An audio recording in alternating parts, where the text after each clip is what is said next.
please help me." The boy said it so quietly that the woman next to him did not hear it. He said it once, and then his knees buckled, and then his hand went to his chest, and then he was on the ground, and the community fair that had been running for 2 hours on a perfect Saturday afternoon became something else entirely in the span of 4 seconds. His mother screamed his name. People scattered and converged at the same time, and Rex, who had been walking a perimeter 30 feet away, stopped everything he was doing and turned toward the boy with the focused, absolute attention of an animal who had detected something that had nothing to do with a medical emergency. Rex did not move toward the boy. He moved toward the backpack. If you are here for the first time, please subscribe to our channel right now and tap that notification bell so you never miss a story. Drop a comment below and tell me the name of your city. I want to see exactly how far this story reaches before it ends. Now, let's go back to Clearwater Ridge Community Fair, because what Officer Ryan Brooks and Rex found in the next 20 minutes was going to change the way an entire town understood what it meant to keep its children safe. Ryan Brooks had been a police officer for 8 months. That was long enough to have handled 2 traffic accidents, 1 domestic disturbance call that resolved quietly, 4 shoplifting reports, and 1 situation at a gas station that had required him to stand very still and speak very carefully for 11 minutes until the person involved made the choice Ryan needed them to make. It was not long enough to feel entirely comfortable with the weight of the badge on his chest, which still registered in his awareness every morning when he put it on, in a way that he suspected it would stop registering eventually when the job became simply the job instead of a thing he was still learning to be. He had been partnered with Rex for 6 of those 8 months. Rex had been doing this work for 4 years. The math of that was something Ryan thought about regularly, which was that his partner had more operational experience than he did by a factor of several, and that the appropriate response to that fact was to pay attention. He was paying attention. The fair had been running since 10 in the morning, the Clearwater Ridge Community Foundation's annual fundraiser held in the park adjacent to the elementary school, the kind of event that had face painting and a baked goods table and a ring toss and the particular quality of noise that comes from a few hundred people who are happy to be outside and not in a hurry. Ryan had been walking the perimeter since noon, Rex beside him, a visible presence that the organizers had specifically requested, because last year there had been some issues with a group of older teenagers who had decided the event was a good place to be unpleasant. Nothing like that had happened this year. The afternoon had been by every measurable standard exactly what a community fair was supposed to be, until Ethan Miller went down. Ryan heard the scream before he had a full line of sight. A woman's voice, high and sudden, the kind of sound that a trained responder registers immediately as genuine distress rather than surprise, because there is a frequency difference between those 2 things that the body learns to detect before the mind finishes processing it. He was moving before he had a specific direction. Rex was already oriented. That was the thing Ryan noticed as he pushed through the edge of the crowd. Rex had not reacted to the scream the way he reacted to direct threats, not the low alert posture or the ears forward locked stance. He was moving with purpose, but his attention was not on the boy who was on the ground with his hand on his chest and his face the color of old paper. His attention was on the blue backpack lying on the ground 2 feet from the boy's left shoulder. Ryan filed that. He kept moving. Laura Miller was on her knees beside her son with both hands on his face, and she was saying his name in the rapid repeating way that people say a name when they need the person to respond and the person is not responding. Ethan, Ethan, Ethan. Her voice was not a scream anymore. It was something worse than a scream, the controlled, desperate voice of a mother who has told herself to be calm because her child needs calm, even though every part of her is not calm. Ryan came down on one knee beside them. "Ma'am, I'm Officer Brooks. I need you to tell me exactly what happened." He said his chest hurt, and then she stopped. "He just fell. He has no heart condition. He is 9 years old. He does not have a heart condition." "I hear you," Ryan said. He looked at Ethan. The boy was conscious. His eyes were open, and he was breathing shallow and fast, and he was looking at Ryan with the particular expression of a child who is frightened and is trying very hard not to show it and is failing completely because he is 9 years old. And fear does not work the way adults try to teach children. It works. "Hey," Ryan said directly to Ethan, quietly just between them. "I'm Ryan. What was your name?" "Ethan," the boy said. It was barely a sound. "Ethan, Good. Your mom's right here. Okay, I need you to take a slow breath for me. In through your nose. Ryan breathed in slowly himself, demonstrating, because children respond to modeling, his training had been specific about that. Good. Out through your mouth, that's it. Ethan breathed. Some of the shallow, rapid quality went out of it. Does your chest still hurt? Ryan said. It hurts a little, Ethan said. It hurts when I'm scared. Ryan looked at him. Are you scared right now? Ethan's eyes moved to the left. Not at his mother, not at the crowd of people who had gathered in the loose half circle of bystanders that always forms around a fallen person in a public space. His eyes moved toward the backpack. Ethan, Ryan said, very calm, very steady. What are you scared of? The boy's mouth opened and closed. He looked at his mother, then back at Ryan. Then his eyes went somewhere else entirely, somewhere inward, and Ryan recognized that look because he had seen it twice in 8 months, and both times it had meant that the person he was looking at was deciding whether the person in front of them was safe enough to tell the truth to. He's going to be angry, Ethan whispered. Who? Ryan said. Ethan's jaw tightened. Laura said, Ethan, honey, who is going to be angry? Tell Officer Brooks. The man, Ethan said, the man who follows me. The crowd made a sound. It was not words, just a collective shift in the quality of attention, the way a group of people sounds when something changes what they thought they were witnessing. Ryan did not look at the crowd. He kept his eyes on Ethan. How long has this man been following you? Ethan said. Since before we moved. Laura made a sound beside him. Ryan held up one hand, a small gesture, asking her to wait. Where did you move from, Ethan? Millfield. That's where we used to live. He was there too. At my school there. And now he's here. Ryan looked at Laura. Laura's face had gone through several things in rapid succession and had arrived at the expression of a mother who has just understood that something she was not aware of has been happening to her child for a period of time she does not yet know, and the understanding of it is arriving all at once. Ethan, she said, her voice was very controlled. Why didn't you tell me? Because you were already worried, Ethan said. Because of the move, and because of Grandpa being sick, and because you cry sometimes when you think I'm asleep. He said it with the matter-of-fact directness of a child who has been carrying something adult-sized for reasons that were themselves adult-sized, the terrible pragmatism of a child who has decided that the people he loves have enough. Ryan felt something in his chest that was not professional and was not useful to the situation, and he set it aside with the deliberate attention of someone who has learned to do that and needs to do it right now.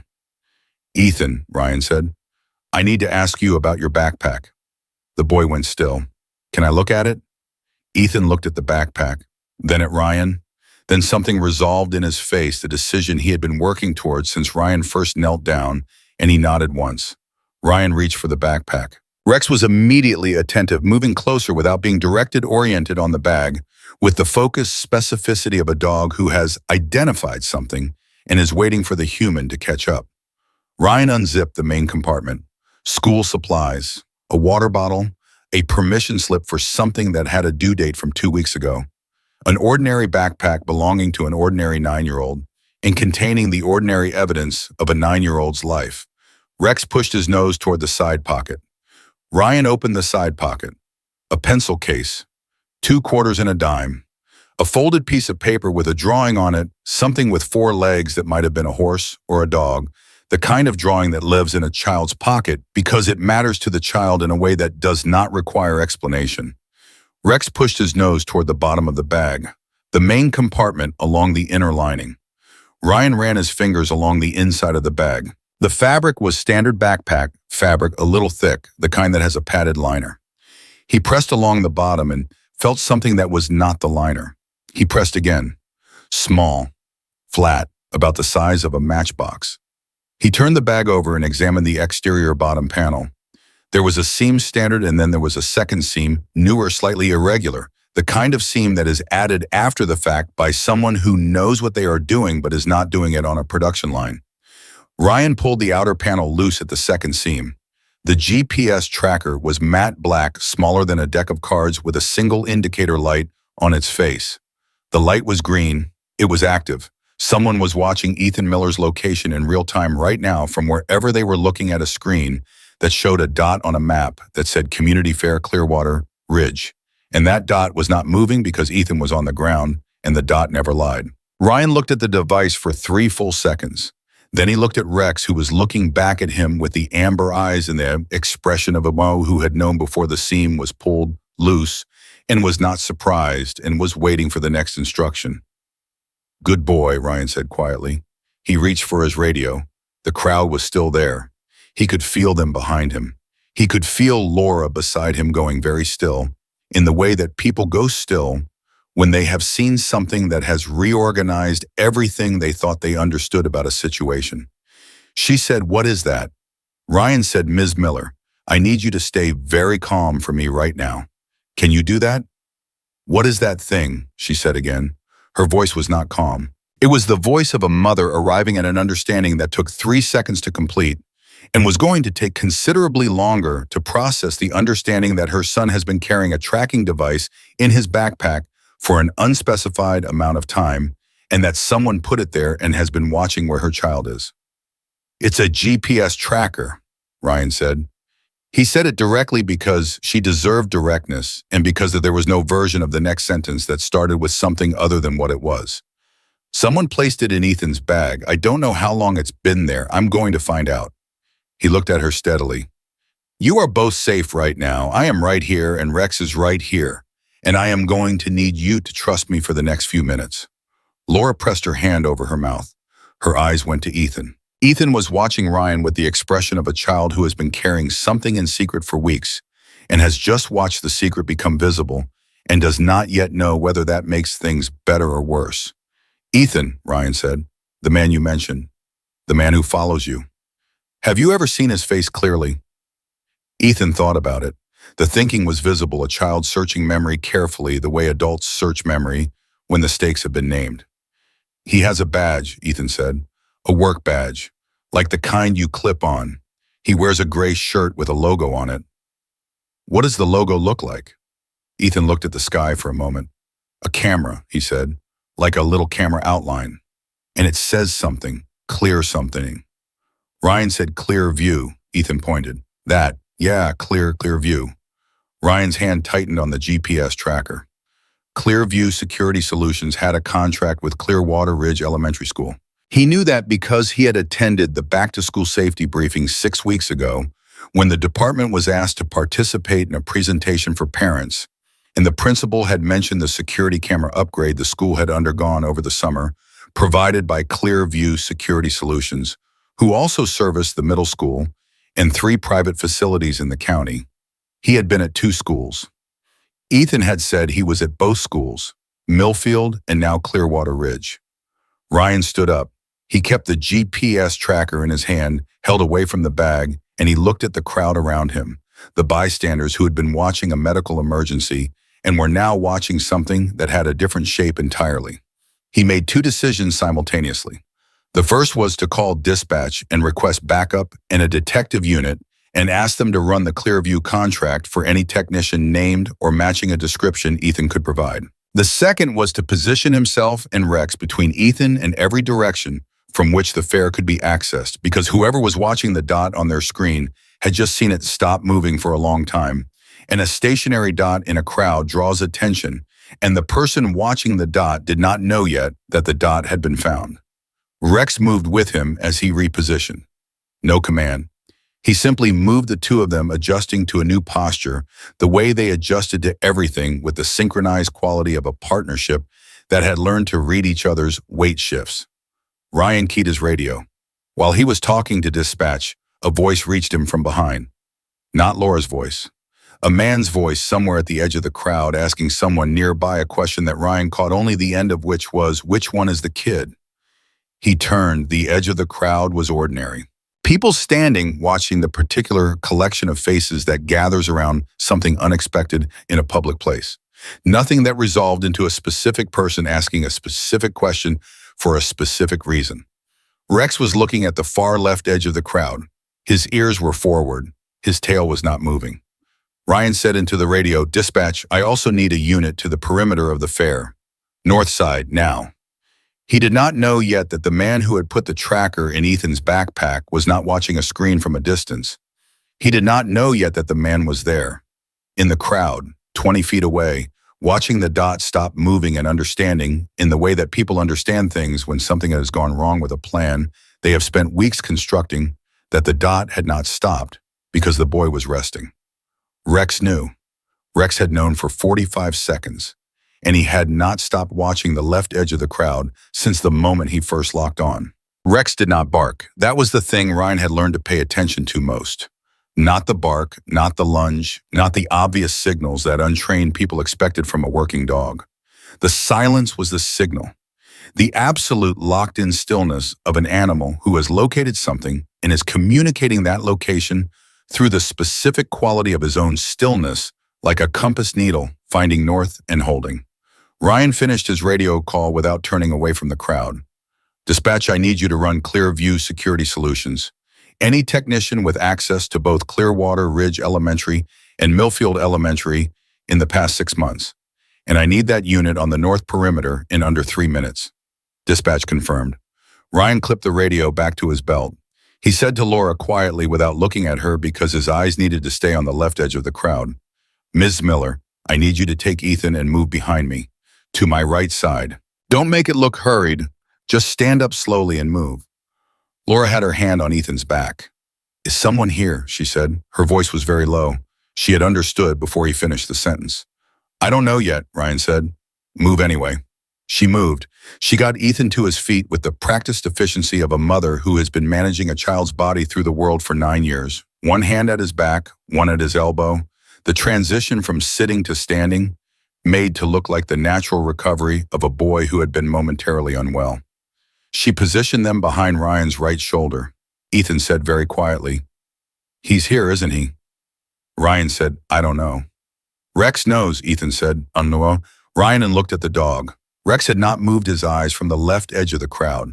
His ears were fully forward, and his body was in the posture Ryan had come to read as active tracking, not imminent threat, but not neutral either. Something between. The posture of a dog who is following something with his nose that his eyes have not confirmed yet. "Yeah," Ryan said. "Rex knows something."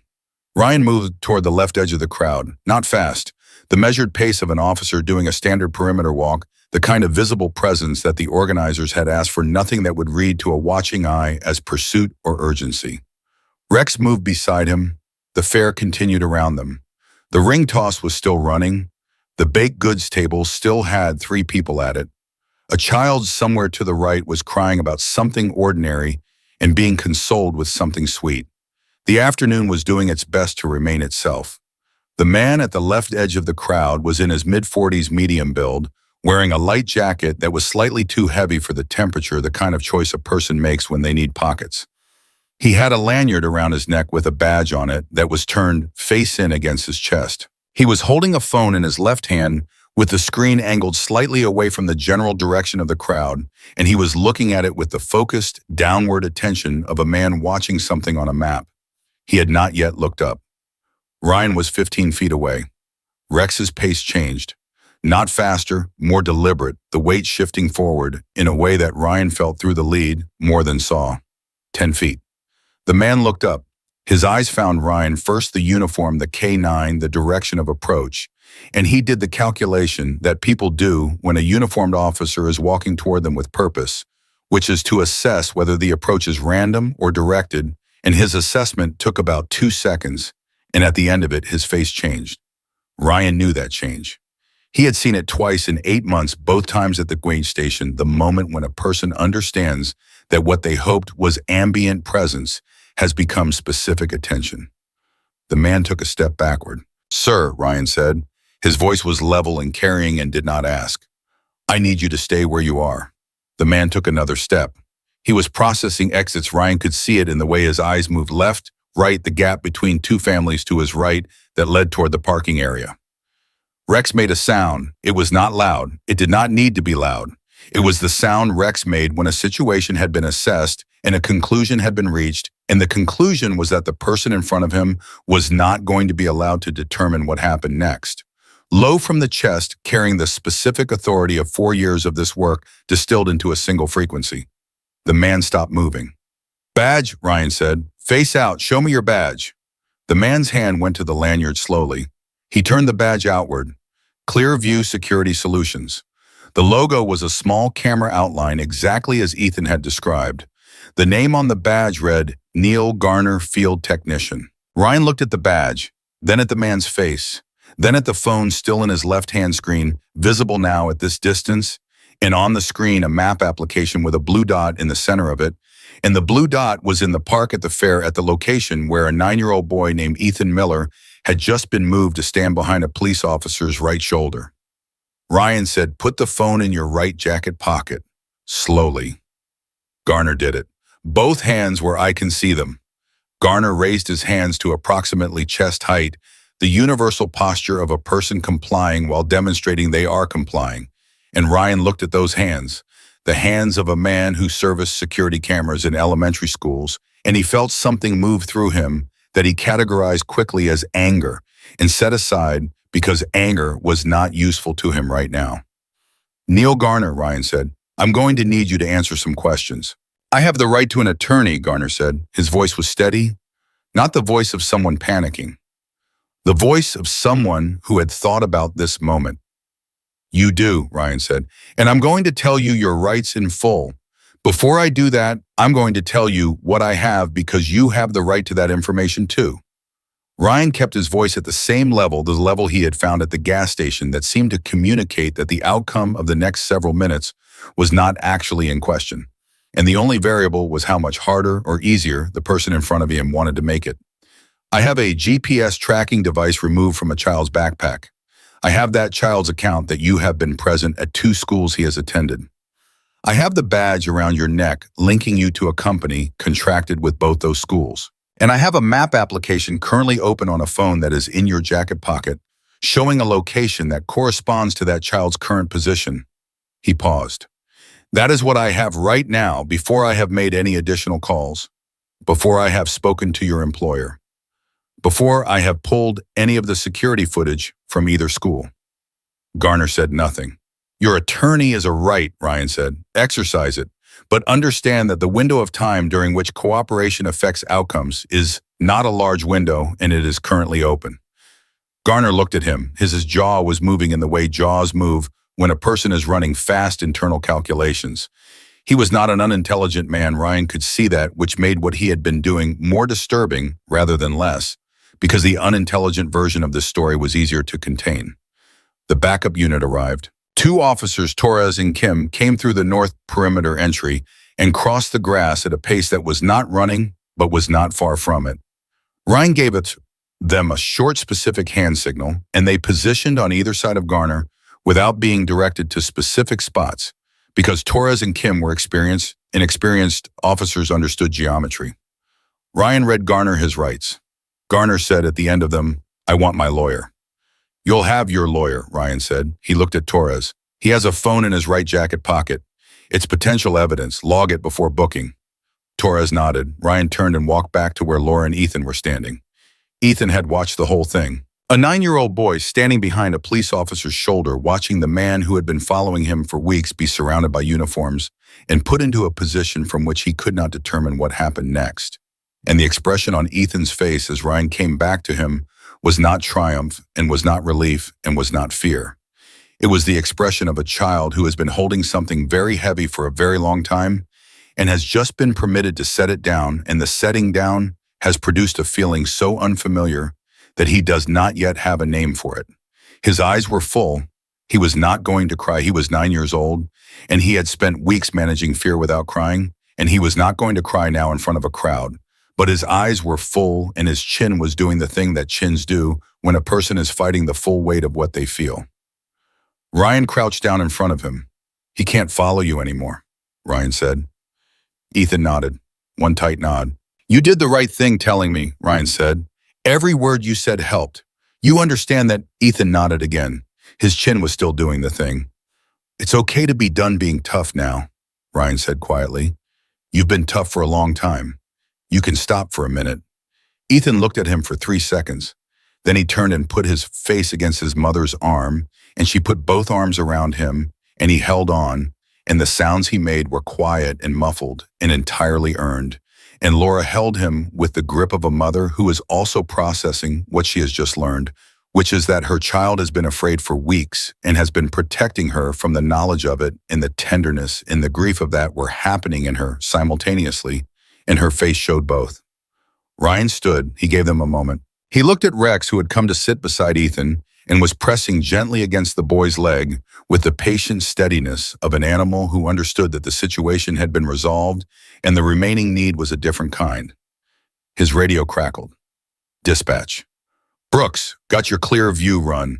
Neil Garner, 44 field technician, has had access credentials to 7 school facilities in 2 counties over the past 18 months. Clearwater Ridge Elementary and Millfield Elementary, both on the list. A pause. Also, FBI flagged. Clearview Security Solutions is currently under federal investigation for unauthorized biometric data collection. Active case. Agent Simmons is the contact. Ryan looked at the radio. 7 schools, not 2. 7. He said, dispatch, can you confirm that number? 7 facilities. Confirmed, 7. Ryan looked at Ethan, who had his face against his mother's arm, and could not see Ryan's expression, which was a good thing, because Ryan's expression was doing something he was not able to fully manage in the first 2 seconds after the number 7 arrived and reorganized everything he thought he understood about the scope of what he was standing in the middle of. He thought about 7 schools, about the number of children who had walked through the doors of 7 schools with backpacks on their backs and had been photographed and measured and tracked by cameras installed by a man with a work badge and a gray shirt and a logo that looked like a small camera outline. He thought about how many of those children had felt watched without knowing why. How many had had chest pain at community fairs and had not told their mothers because their mothers were already worried about other things. He thought about how many GPS trackers were still in, how many backpacks right now in this county and in others with green lights on them that nobody had looked for because nobody had known to look. Laura had pulled back from Ethan enough to look at his face. She was doing the check that mothers do, assessing reading the inventory of a parent who needs to know the current state of the person they love most. Baby, she said, can you tell me how long has this been happening? Ethan thought about it. Since before Christmas, he said. At Millfield. The man started being there. At the camera in the hall near the library. He was always there when I walked past. Laura made a sound. And then we moved, Ethan said. And I thought maybe it would stop because we moved. But he was at the new school too, the first week. He looked at his hands. That's when my chest started hurting. When I saw him at the new school. Because that's when I knew he was following me on purpose and not just working there. Ryan said, Ethan, did he ever speak to you directly? Ethan looked up. Once, he said. He said I had a nice backpack. The crowd around them had thinned as the backup unit managed the perimeter, but there were still people within earshot, and Ryan was aware of that and was aware that what he was about to do was not standard procedure for an 8-month officer who had called in a situation that had just become a federal matter. He did it anyway. He sat down on the grass, not crouching, sitting, cross-legged at Ethan's level with Rex beside him, and he looked at the boy with the full and undivided attention of someone who has decided that this specific moment requires him to be a human being before he is a police officer. Ethan, he said, I want to tell you something, and I need you to really hear it. Ethan looked at him. What you felt. That feeling of being watched, of knowing something was wrong, of your chest hurting because the fear was too big to carry around quietly. That feeling was real. You were not imagining it. You were not being dramatic. You were a 9-year-old kid reading a real situation correctly and carrying it alone because you were trying to protect your mom. Ryan paused. That is an extraordinary thing for a person your age to do. It is also something you should never have had to do. Both of those things are true at the same time. Ethan was looking at him with the absolute attention that children give to adults who are telling them the truth. You are safe now, Ryan said. I want to be careful about that word because I know you have been told things before that didn't happen the way you needed them to. So let me be specific. The man is in handcuffs. There are officers with him. And there are other people, federal agents, who have been looking for exactly what we found today, and they are going to make sure this does not stay small. He looked at the boy steadily. Do you understand what I'm telling you? Ethan said. You believe me? Ryan said, I believe every word you said. Ethan's chin did the thing again. He pressed his lips together and won the fight this time just barely and nodded. Rex leaned against him. Ethan put his hand on Rex's back and held the fur in his fingers and breathed. And the breathing was steadier now, fuller, the breathing of a child whose chest had been tight for months and had just been given room to expand. Ryan's phone buzzed. He looked at it. Unknown number. Federal area code. He stood, took 3 steps away, and answered. Officer Brooks. The voice was a woman's, direct and unhurried. My name is Special Agent Dana Simmons. I understand you just picked up Neil Garner at a community fair in Clearwater Ridge. That's correct, Ryan said. I need to know something before I say anything else, Simmons said. The tracker you recovered from the child's backpack. Is it still active? Ryan looked at the GPS device, which was in his left hand in an evidence bag he had produced from his vest. The indicator light was visible through the plastic. It was still green. Yes, Ryan said. Do not deactivate it, Simmons said. That tracker is linked to a server we have been trying to locate for 4 months. As long as it's active and transmitting, we have a live thread to follow. A pause. Officer Brooks, how many schools did dispatch give you for Garner's access credentials? 7, Ryan said. Simmons said, we have 11. Ryan stopped moving. 11 facilities across 3 counties, Simmons said. 243 children identified as subjects of interest in the data we have recovered so far. Ethan Miller is number 112. She paused.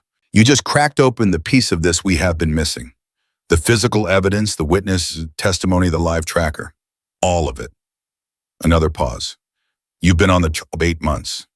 Yes, ma'am, Ryan said. Don't let that number bother you, she said.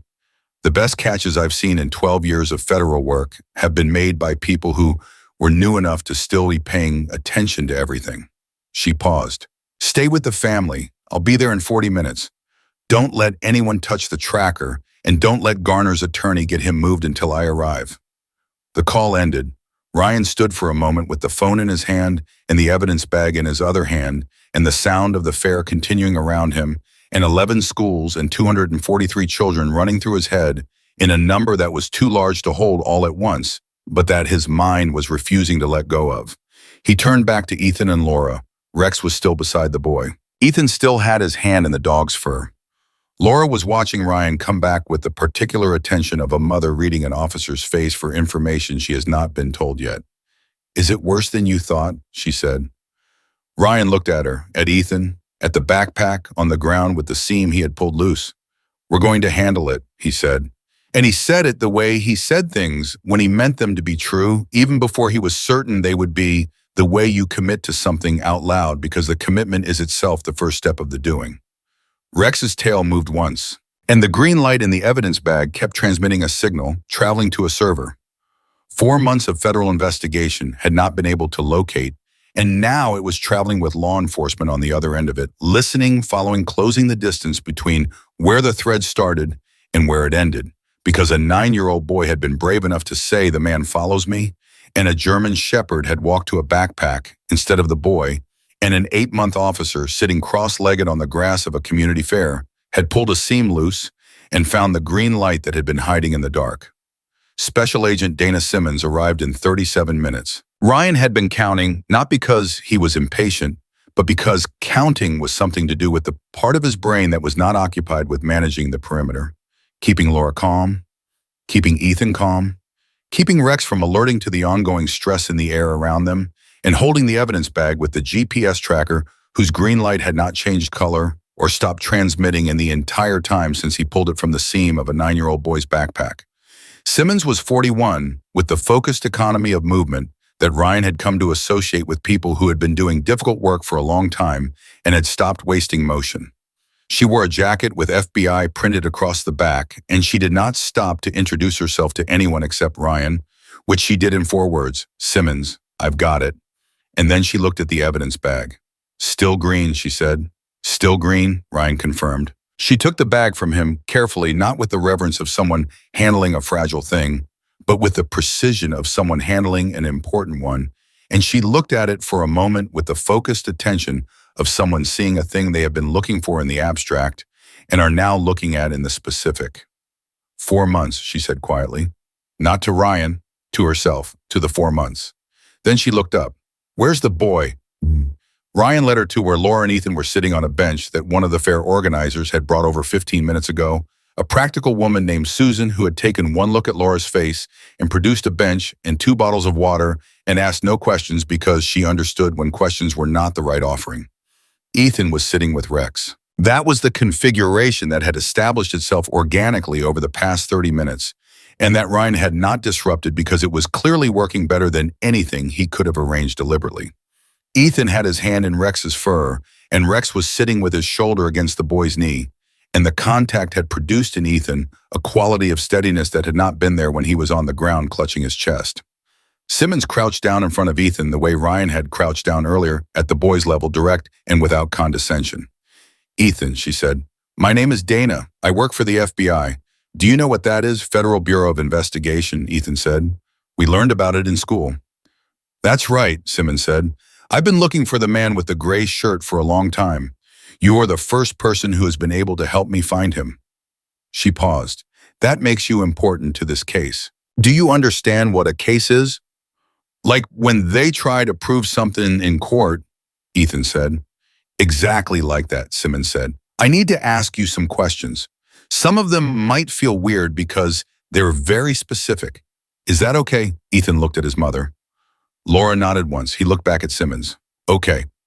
When the man with the gray shirt spoke to you, the time he said you had a nice backpack, was that at Clearwater Ridge Elementary or Millfield?" "Clearwater Ridge," Ethan said. "At Millfield, he never talked to me. He just looked." "Where at Clearwater Ridge? What part of the building?" Ethan thought. "Near the gym. There's a camera on the wall near the gym. He was doing something to the camera. He had a ladder." Simmons looked at Ryan. Ryan understood the look. The gym camera at Clearwater Ridge Elementary was one of the recently upgraded units installed by Clearview Security Solutions. He had seen it during the safety briefing. "Did he have anything with him besides the ladder?" Simmons asked. "A bag, a case of cart." "A rolling case," Ethan said. "Like a suitcase, but smaller. Gray. It had the camera logo on it." Simmons nodded. "You have a very good memory, Ethan." "My teacher says that too," Ethan said. "She says I notice things." "She's right," Simmons said. She stood and looked at Ryan. "I need 5 minutes with you. Ms. Miller, is it okay if we step away for just a moment?" Laura looked at Ethan. He had his hand back in Rex's fur, and Rex was leaning into him with the steady warmth of an animal doing the only thing an animal can do in a situation like this, which is be present and solid and alive. 5 minutes, Laura said. Simmons walked with Ryan to a position 20 feet away, far enough that her voice would not carry. "The tracker is transmitting to a server in a data center in Delaware," she said. "We've been trying to get a warrant for that server for 4 months. The legal threshold required us to document a direct link between the server and a specific device used in a specific crime against a specific identified victim." She looked at the evidence bag in her hand. "This is that link. This is what we needed. My team filed the warrant application 40 minutes ago while I was driving here.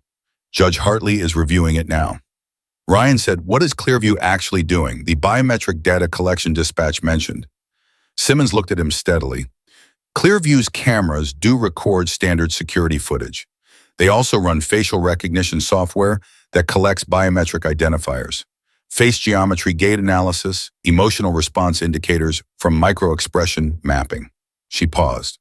"They sell that data?" "The school contracts give them access to children who are minors, whose parents have never consented to biometric collection, and whose data is significantly more valuable on certain markets than adult data because it establishes baseline profiles over years of development."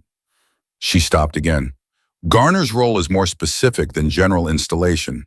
He identifies children who present as particularly strong data subjects, high facial symmetry, clear camera visibility, regular patterns of movement, and he places individual trackers to build behavioral profiles that the cameras alone cannot complete."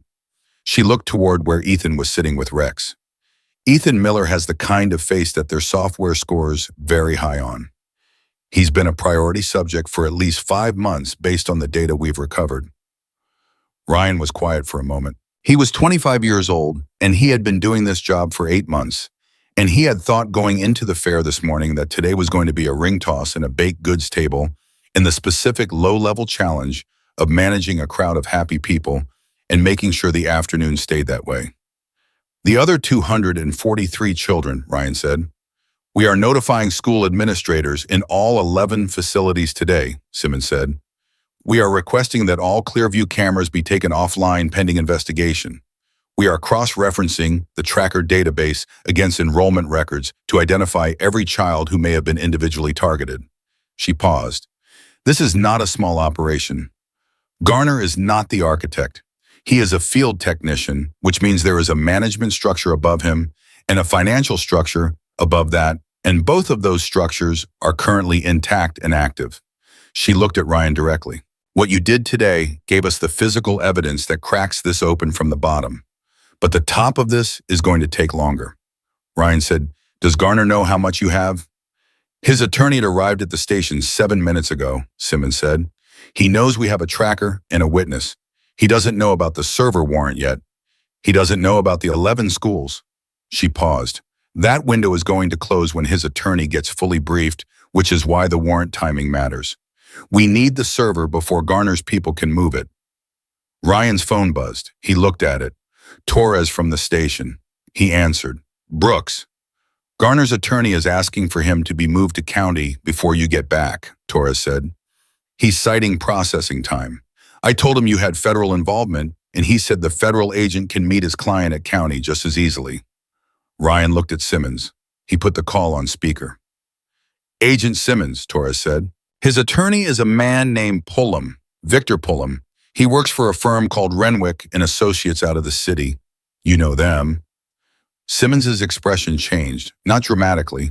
A compression around the eyes, a tightening at the jaw, the look of someone receiving information that confirms something they already suspected and do not like having confirmed.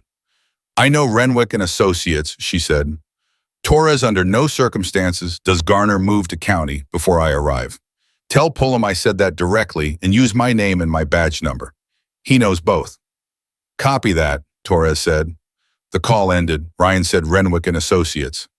They have represented 3 other individuals connected to Clearview's corporate structure, Simmons said. The fact that they are already in the building means someone above Garner made a call before he was fully processed. Someone who knew he was picked up and had a response protocol ready. She was already moving. I need to be at that station now. Stay with the family. She looked at Ryan. Do not let the mother take the boy home until I send clearance. I need his full formal statement tonight while the details are fresh. He's 9, Ryan said. He's been through a significant afternoon. I know, Simmons said. She looked toward Ethan, and her expression did something that was briefly and entirely human before it went back to the contained efficiency of a federal agent managing a large and urgent situation. I know he has. I will make the formal statement as short as I can make it without compromising the case. You have my word on that. She paused. Get him mama and aing to eat. Sugar specifically. The adrenaline crash is going to hit in about 40 minutes, and he needs something in him before it does. Then she was moving phone to her ear badge out her jacket with the FBI letters across the back, disappearing into the thinning crowd. Ryan stood for a moment. He had called in a situation. The situation had become something he did not have the authority or experience to manage alone. He had handed it to someone who could, which was the correct thing to do. The thing his training said to do, the thing that good officers understood, was not a diminishment of their role, but a clarity about it. He still felt the size of it. 243 children, 11 schools, a firm already at the station with a response protocol. The green light still transmitting in Simmons's hand. He went back to the bench. Ethan looked up at him. Is she going to help us? She's going to help all of us, Ryan said. He sat beside the boy. Rex shifted positions so that he was between Ryan and Ethan, leaning slightly into both of them, his warmth distributed like ballast. I need to ask you something, Ethan, and I need you to think about it carefully before you answer. Ethan straightened slightly.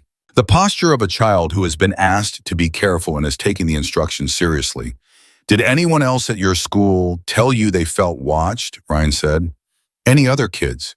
Any other moment where someone mentioned the camera near the gym or the man with the gray shirt or anything that felt like what you were feeling, Ethan thought. His eyes moved in the way that indicated genuine memory search, not the side-to-side of construction, but the slightly upward stillness of retrieval. Marcus, he said finally, Ryan said, "Who's Marcus?" "My friend, he's in my class." He said once that the camera near the gym made him feel weird.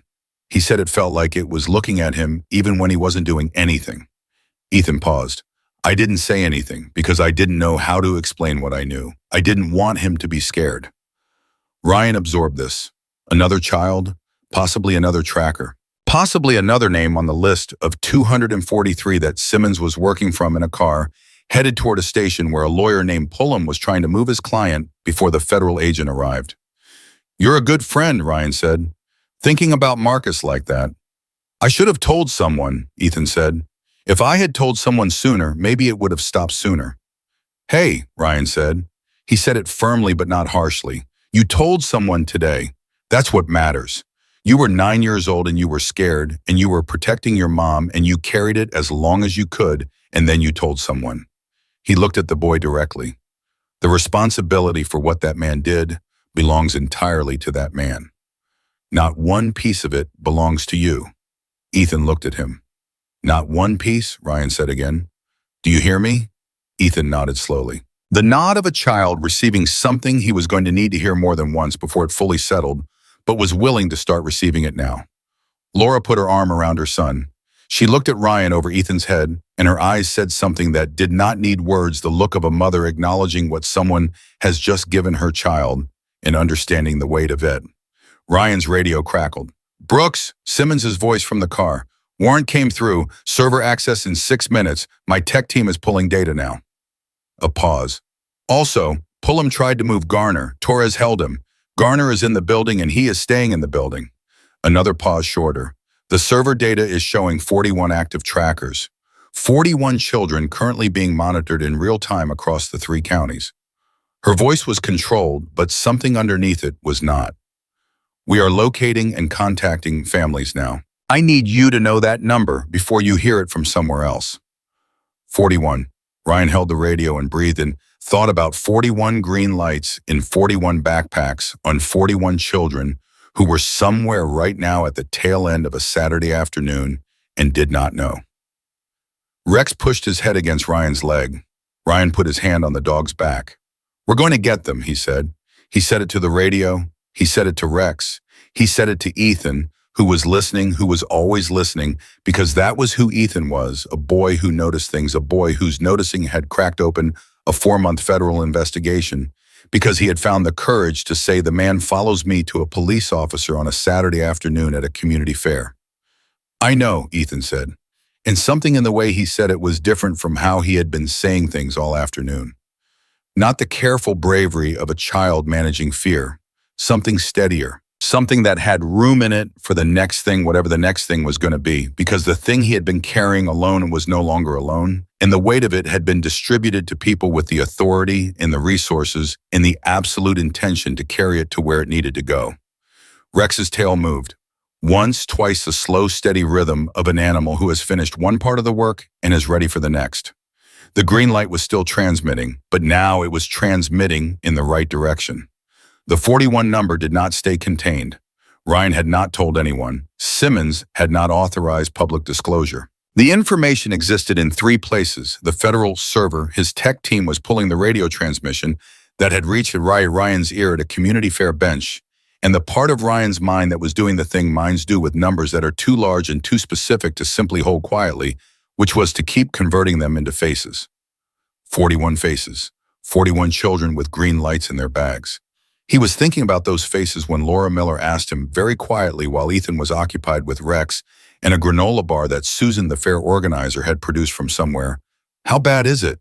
Ryan looked at her. She was a woman in her mid-30s who had moved her family to a new town 6 months ago, who had been worried about her father's health and her son's school adjustment and the logistics of a new life, who had been watching her son have unexplained chest pain for weeks and had taken him to the pediatrician twice and been told it was anxiety related to the transition, which was true in a way that neither the pediatrician nor Laura had understood.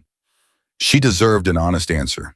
She also deserved the version of honesty that did not collapse the ground under her while she was still standing on it in the middle of a community fair with her son 3 feet away. "It's significant," Ryan said, "but it is being handled by people who know how to handle it, and your son is the reason they can." Laura looked at Ethan. He never told me, she said. Not accusation, just the naming of a fact that hurt.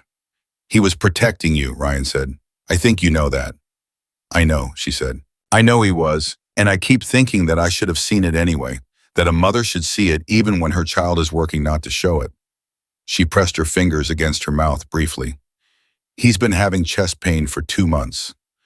2 months of doctor visits and breathing exercises and me telling him it was adjustment stress, and it was. She stopped. It was. It was also this. Both things at the same time.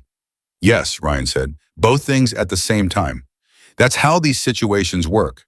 The fear was real, and the physical response to this fear was real, and nothing you or the pediatrician did was very wrong because neither of you had the piece of information that would have changed the picture. He paused. You have it now. Laura looked at him. You're 25 years old, she said. Yes, ma'am. You're very calm for 25. Rex helps, Ryan said. She almost smiled. It did not become a full smile because there was too much else happening in her face, but it moved in that direction and then settled into something that was not a smile but was the cousin of one, the expression of a person who has found something small and genuine to hold on to in the middle of a large and difficult afternoon. Ryan's phone buzzed. That's Simmons. He answered. Brooks. I'm at the station, Simmons said. Garner's in interrogation room 2. Pullum is with him. I have my own counsel in the building. I need you here for the formal statement process, but I need to tell you something first before you come in. Ryan said, go ahead. The server data, Simmons said. My tech team has been in it for 20 minutes. It's larger than we projected. A pause. Clearview's operation is not limited to school contracts. The cameras they install in schools are one pipeline. They also have residential contracts, home security systems, doorbell cameras, a product line they market to parents as child monitoring technology, parental control apps that track location and activity. Her voice was even, but had the specific compression of someone delivering information they find personally offensive. The same biometric collection runs through all of it. The same data goes to the same server, the same buyers. She paused. The parent monitoring apps. Parents who thought they were watching their children for safety purposes were actually fully feeding their children's biometric data into the same pipeline as the school cameras. Ryan said nothing for a moment. The granola bar in Ethan's hand, the hand in Rex's fur, the mother beside him who had been worried and had been doing the things worried mothers do, taking the child to the doctor, looking for apps, trying to get control of a situation that felt out of control. Were any of the 41 trackers placed on children whose parents also use Clearview's residential products? Ryan said. The pause before Simmons answered was 3 seconds long and told him everything before the words did. 37 of the 41, she said. We think the residential product was used to build the initial profile. The tracker was deployed to fill in the behavioral gaps the home system couldn't reach. She stopped. It means some of these parents thought they were keeping their children safer and were instead making them more visible to the people they needed to be invisible to. Another pause. Do not tell Ms. Miller yet. Wait until I am present. Ryan understood why. I'll bring them in 20 minutes. He ended the call and stood for a moment with the phone in his hand and the weight of what Simmons had just told him settling into him in layers the way information settles when each layer changes the meaning of everything above it.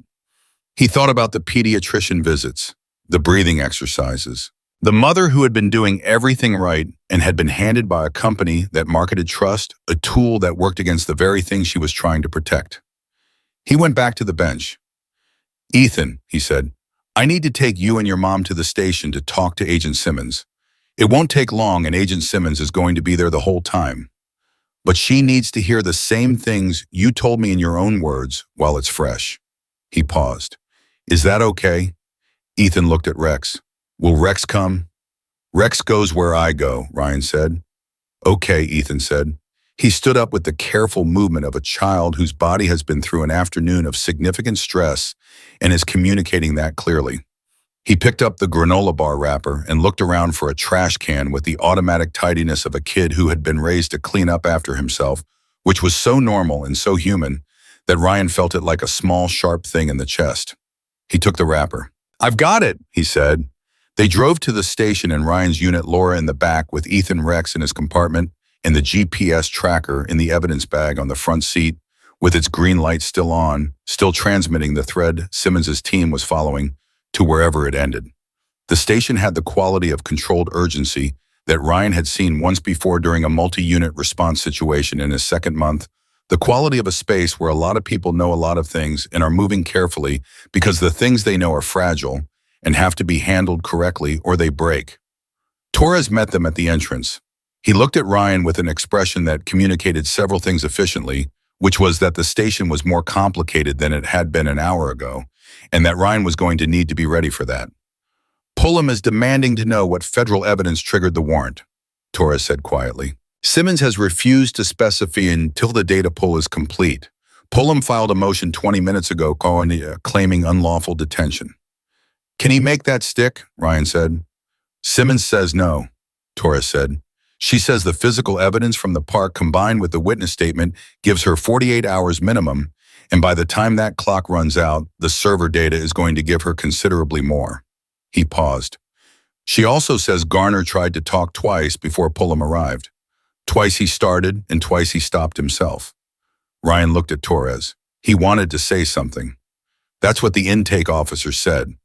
She said he looked like a man doing math about a decision. He did the math twice and came up with the same answer both times, and the answer was to stop." Torres paused. "But he did the math twice. People who are entirely committed only do it once." Simmons was in the hallway outside the family interview room, a space the department maintained for exactly this kind of situation, softer than interrogation, designed for witnesses rather than suspects. She saw Ryan and Laura and Ethan, and she looked at Ethan with the expression she had shown briefly at the fair, the human one, before she came toward them. "Ethan," she said, "thank you for coming. I know today has been a lot." She looked at Laura. "Miss Miller, I need to speak with you privately for a few minutes before we do Ethan's statement. Is there someone who can sit with him while we talk?" Torres stepped forward. "I can stay with him. And Rex?" Ethan looked at Ryan. Ryan nodded. Ethan sat down in the chair Torres indicated with the composure of a child who had decided somewhere in the last hour that the people around him were trustworthy, and that deciding that was not naive but was the only way forward.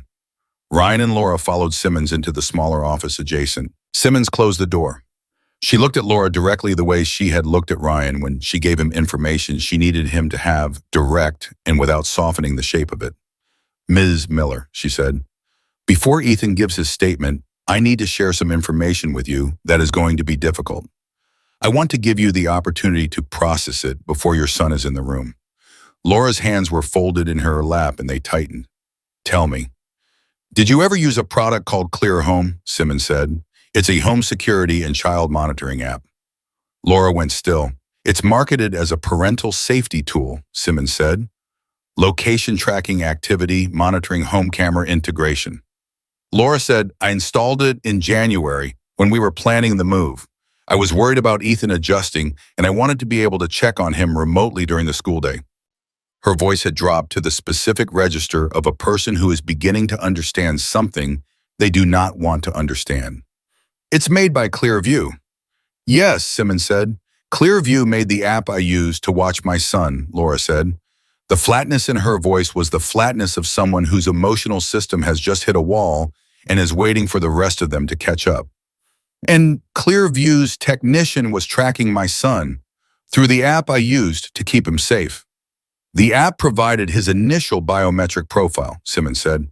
"Garner's placement of the physical tracker was the secondary step to build behavioral data the app couldn't reach because it only activates when Ethan was at home or using his school tablet." She paused. "You did not do anything wrong. The app was represented as something it was not. What you did was the action of a careful, protective parent using a tool a company told you was safe." Laura looked at the wall. Ryan watched her absorb this and thought about the weight of it, the specific cruelty of a system that had taken a mother's love for her child and her desire to protect him and had used both against him, had turned the watch she kept into the watch someone else kept, had made her vigilance into their access. "How many parents?" Laura said. Simmons said, "We're still pulling numbers. It's in the thousands nationally." Laura closed her eyes just for a moment. Then she opened them and she was back, all of her the same contained and functional person who had held her son on the grass of a community fair and had asked Ryan if it was worse than he thought, and had accepted the answer because Laura Miller was a woman who received hard things and remained standing, and Ryan had understood that about her from the moment she shifted Ethan from the ground to his feet with one hand at his back and made it look like nothing. "What do I do?" she said. "Specifically, what do I do right now?" Right now, Simmons said, "You sit with your son while he gives a statement that is going to help us stop this for every other family it hasn't reached yet. And you let him see you doing that calmly, because what he needs from you in the next hour is the same thing he has needed from you for 9 years, which is to know you are there and you are steady." She paused. "The rest of it, the app, the data, the remedies available to you legally, I will walk you through every piece of it, but not right now. Right now, Ethan." Laura stood up. "Okay," she said, "let's do Ethan." The formal statement took 45 minutes. Simmons was as efficient as she had promised, asking only what she needed in the sequence she needed it, and Ethan answered with the careful precision of a child who had been told his noticing mattered and was applying his noticing as completely as he could. He described the camera near the gym, the rolling gray case, the badge with the logo, the gray car he had seen twice outside Millfield and once outside Clearwater Ridge before school. The timing of when his chest had started hurting. Simmons recorded everything. She asked 3 follow-up questions. She did not ask anything twice. At the end, she said, "Ethan, you mentioned a friend, Marcus." Ethan nodded. "Can you tell me Marcus's last name?" "Chen," Ethan said. "Marcus Chen. He's in my class." Simmons made a note. She looked at Ryan over Ethan's head. Ryan understood. Another name against the list of 41. Another family that needed to be reached tonight. Simmons said, "Thank you, Ethan. What you did today took real courage." Ethan said, "Rex did the backpack part." "Rex told us where to look," Simmons said. "You told us what it meant. Both parts matter." Rex, who was sitting beside Ethan's chair, looked up at the sound of his name and then looked back at the door because there was a noise in the hallway that he had registered and filed and was monitoring with the automatic vigilance that was simply who he was. The noise in the hallway was Torres moving fast, and when Torres moved fast, it meant something had changed. Ryan was at the door in 3 steps. He opened it. Torres was coming toward him with his phone in his hand, and the expression that Ryan had learned in 8 months meant the situation had developed. "Simmons," Torres said, looking past Ryan into the room, "your tech team just flagged something in the server data. They need you on the call now." Simmons was already standing. She looked at Laura. "I'll be back in 10 minutes. Ryan will be here." She went into the hallway and Torres followed, and the door closed, and the room had the quality of a space from which something urgent has just departed. Laura looked at Ryan. Ethan looked at Ryan. Rex looked at the door. "What happened?" Ethan said. "I don't know yet," Ryan said. He sat down in the chair Simmons had vacated and looked at the boy. "But whatever it is, it's on our side, okay? Every time something happens in that room tonight, it's one more piece of something that belongs to the right people now." Ethan looked at his hands. "There was something else," he said. "Something I didn't say in the statement." Ryan went still. "Tell me." "The man, Garner, when he spoke to me at school, when he said I had a nice backpack." Ethan paused. "He said something else too. He said you can always tell someone's a good student by how they keep their things. And he looked at my bag when he said it." Ethan looked up. "I didn't understand it then. But now I think he was talking about the tracker. I think he was checking if it was still in the bag." Ryan sat with that for 2 seconds. Then he said, "That's important, Ethan. That's very important. I'm going to tell Simmons exactly what you just told me." Ethan nodded. "I kept thinking about it on the way here," he said. "I kept thinking about the things I remembered that I didn't say, and I didn't know if they mattered." "They matter," Ryan said. "Every detail matters. If you think of anything else, anything at all, you tell me immediately. Day or night, your mom has my number." Laura had her hand on Ethan's shoulder. The door opened. Simmons came back in. Her face was doing the compression around the eyes thing again, the thing that meant she had received information that was significant and was organizing how to transmit it. She looked at Ryan. "The server data includes communications between Clearview's corporate leadership and 3 other entities. One of them is a data brokerage that has been under separate federal investigation for 18 months in a completely different case. She paused. They overlap. The two investigations overlap, which means the Clearview case just connected to something my colleagues in the Financial Crimes Division have been building for a year and a half. She looked at Ryan with the specific expression of someone who has been doing this work for 12 years and has learned to not say what she wanted to say in front of a 9-year-old and his mother. This is significantly larger than we understood this morning. She looked at Ethan. Ethan, she said, I want to tell you something that is completely true. She sat down at his level. The thing you did today, telling Officer Brooks about the man who followed you, it did not just help you. It did not just help the 41 children we are contacting right now. It opened a door that we have been trying to open for a long time from the other side. And because you opened it, people who have been hurting a lot of families for a long time are going to face what they deserve to face. She held his gaze.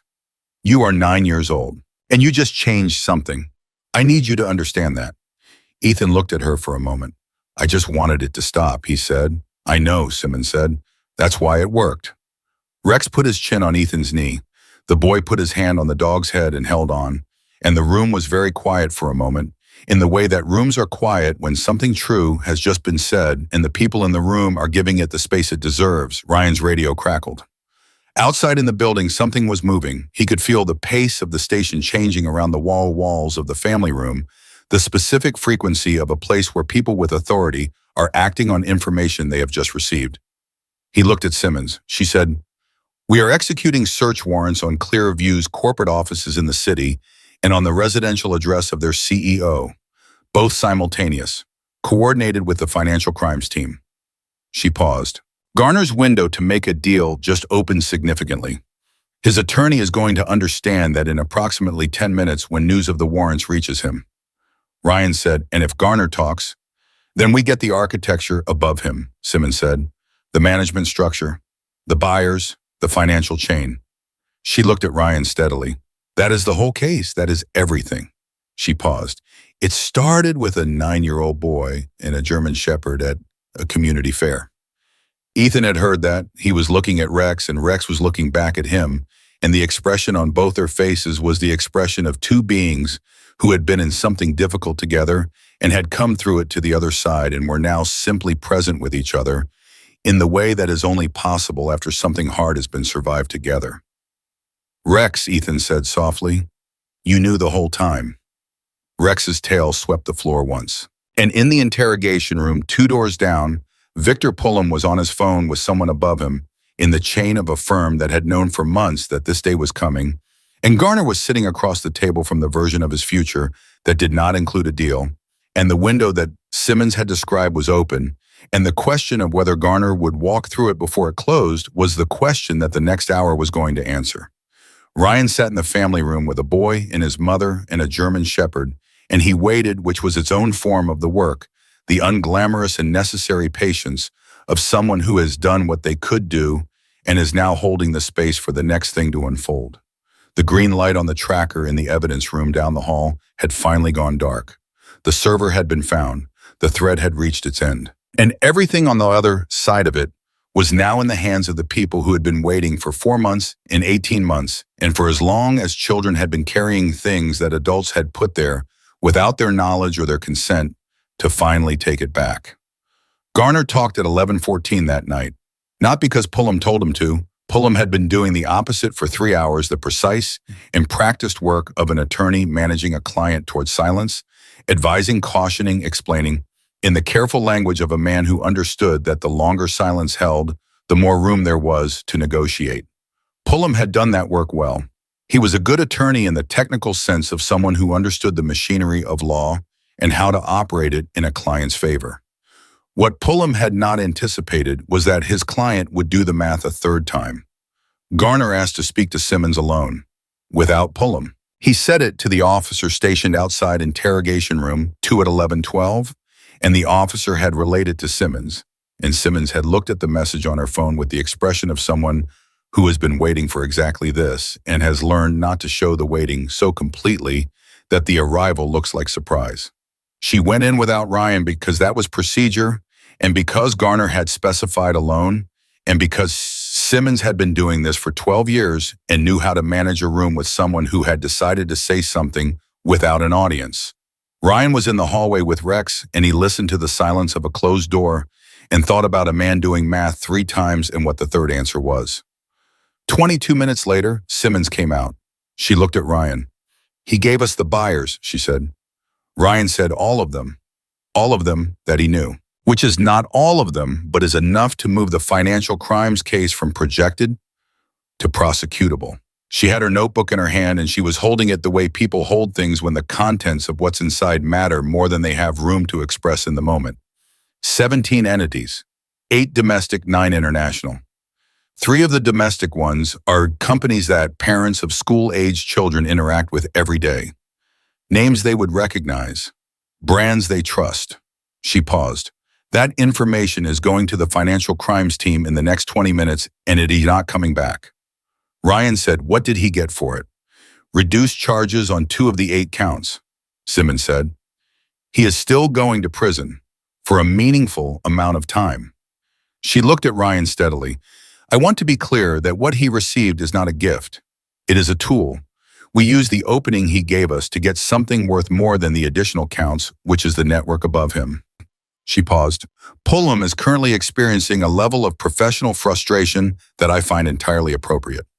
Ryan thought about Ethan in the family room, about the 41 trackers, about the green light going dark when the server was found. "The other 40 parents," Ryan said, "the ones who had the Clear Home app. Notifications went out 2 hours ago," Simmons said. "Every family with a child on the identified list has been contacted by a federal agent personally. Not a form letter, not an automated message. A person." She paused. "That was non-negotiable for me from the moment I saw the number. These families deserved a voice on the other end of the phone." "How many answered?" 39 of 41, she said. "The other 2, we have officers at their homes right now." She looked at her notebook. The responses ranged across everything you would expect.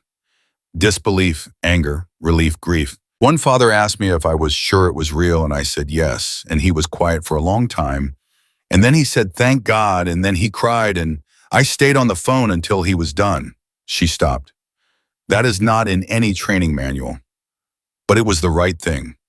Ryan said nothing, because there was nothing to say that added to that. "Go check on the boy," Simmons said, "and his mother. I'll be in when I finish the Garner documentation."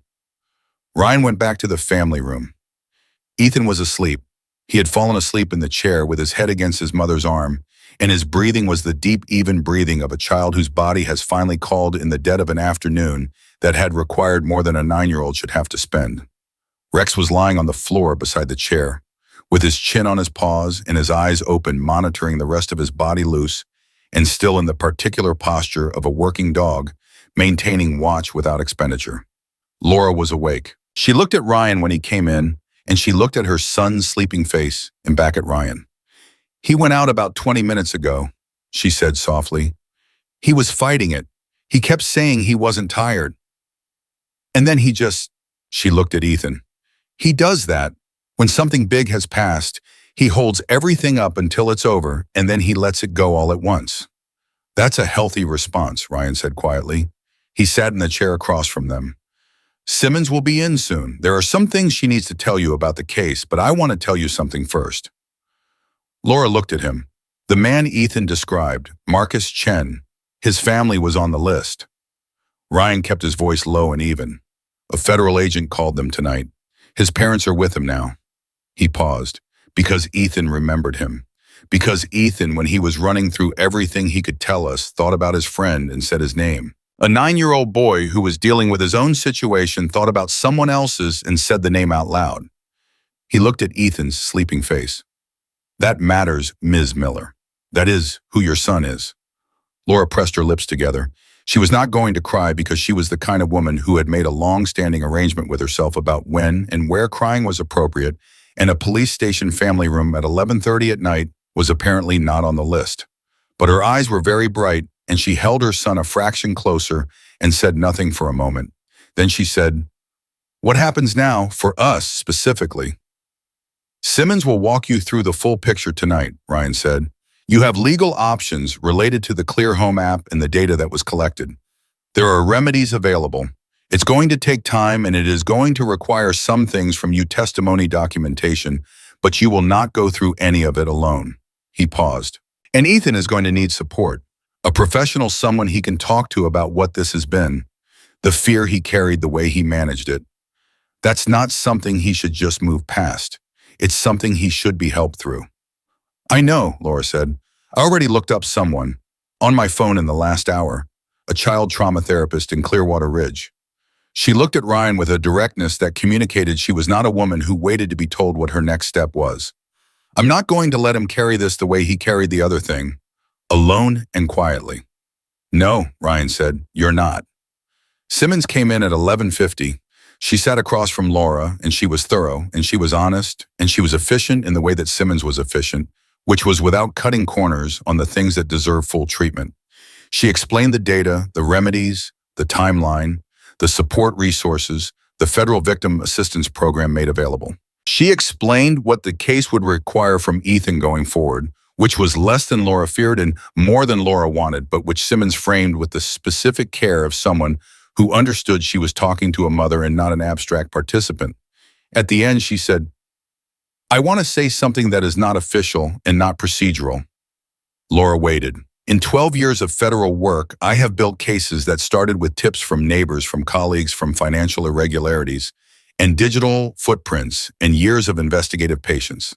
I have never had a case crack open the way this one cracked and open today. She looked at Ethan sleeping. Because of a child who noticed things and was brave enough to say them out loud when it counted. And because an 8-month officer listened to his dog and then sat down on the grass and told a frightened boy that not one piece of the responsibility belonged to him. She looked at Ryan. That second part also matters. What you said to him, the way you said it. Children who are told the truth about what is and is not their fault recover differently than children who aren't. She paused. You should know that. Ryan looked at his hands. He was 25 years old, and he had been on the arm 8 months, and he had done what the moment required of him, which was to pay attention to Rex and pull a seam loose, and sit on the grass, and the size of what those 3 things had connected to was still arriving in him in the slow, continuous way that large things arrive, not all at once, but in accumulating understanding. Rex did the backpack part, he said. Simmons looked at the dog. Rex looked back at her with his amber eyes and the composed dignity of an animal who had heard his contributions described accurately and had no additions to make. Yes, Simmons said. He did. 3 weeks later, the Clearwater Ridge Elementary School held a community meeting. Simmons attended. She did not speak. She sat in the 3rd row and listened to the principal address parents about the camera removal and the new security protocols and the victim support resources available through the district, and she answered questions quietly individually in the conversations that happened in the parking lot afterward, where parents found her because they needed to say something to someone with the authority to receive it, and she had decided that receiving it was part of the trial even when the trial was technically finished. Ryan attended with Rex. They stood near the entrance, and several parents stopped to thank him, and he accepted the thanks with the simple acknowledgement of someone who understood that the thanks was real and also that it belonged partly to a child and partly to a dog, and he said both of those things to everyone who said it to him. Ethan was there with Laura. He was wearing a different backpack, a new one red, with no side pocket, and he had told his mother when she bought it that he wanted one with no extra pockets because he wanted to be able to see everything in it. Laura had said okay and had not made it into a moment, and that had been exactly right. He found Ryan near the entrance and stood in front of him with the particular combination of formality and nerves that children produce when they have something prepared to say. Officer Brooks, he said. Ethan, Ryan said. I want to say thank you, Ethan said, for believing me and for sitting down. He paused. A lot of people would have just stood there. Ryan looked at him. You made it easy, he said. You told the truth clearly, and you thought about other people even when you were scared. That's the hard part. I just did what came after. Ethan considered this. Rex did the backpack part, he said. I know, Ryan said. He always tells me.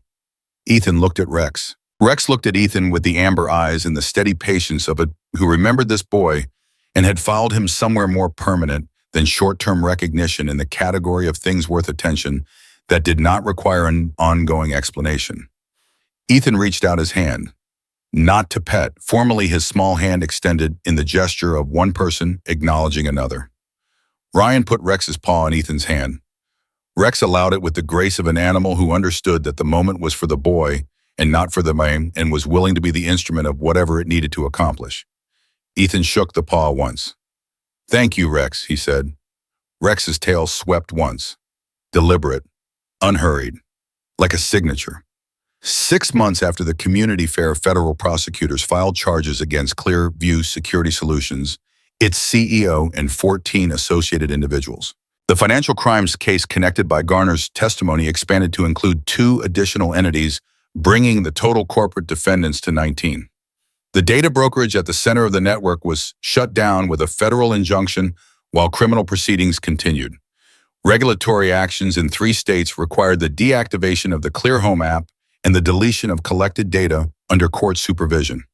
243 families received formal notification of what had been taken from them. All of them received referrals to support resources.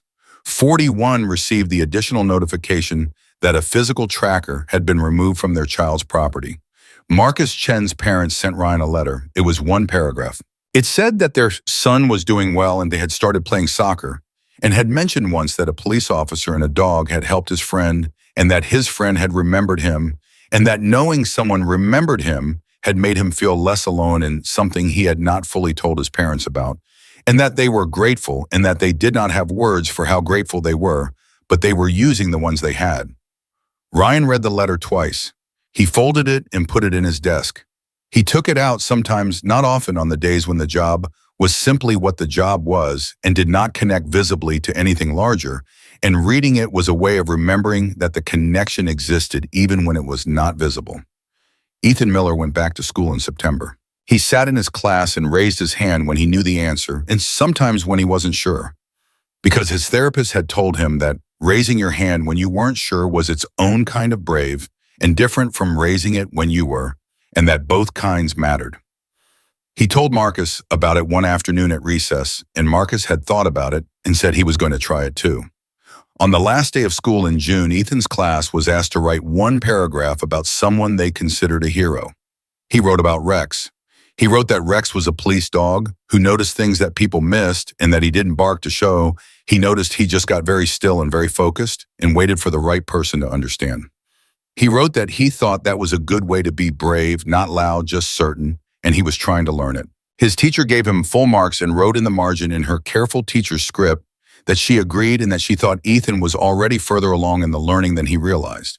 He folded the paragraph and put it in his red backpack with no extra pockets, and he carried it home to his mother, and she read it at the kitchen table, and she did not cry because she had made an arrangement with herself. And the kitchen table was also not on the list, but it was very close, and she held the paper for a long time before she set it down. Some things hide in plain sight.